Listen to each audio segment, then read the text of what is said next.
Tenint en compte aquesta distància a la que estava el mar en aquell moment, fa 2.000 anys, i tenint en compte el fet que aquests esquelets siguin de diferents èpoques, que ja ho anirem concretant exactament, una de les possibilitats, una de les hipòtesis que s'obre, és que aquí on estem actualment, davant de la discoteca de l'Atlàntida, on estava l'antic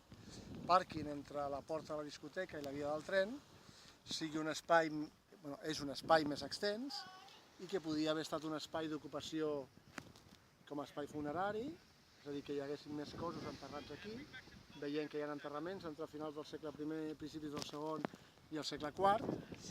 i que també, tenint en compte aquesta possibilitat d'enterrar en època romana al costat dels espais de vivenda, no dins però a prop,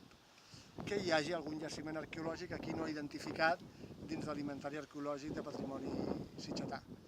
Això són hipòtesis que es podrien aclarir en un futur, si es contemplés la possibilitat, si hi haguessin els recursos,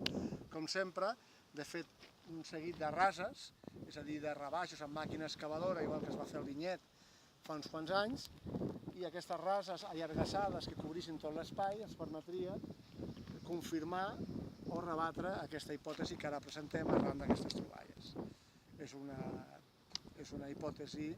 que seria interessant de comprovar, perquè si en un futur amb aquest espai, el propietari actual, que no sé qui és, tingués la voluntat de fer alguna cosa,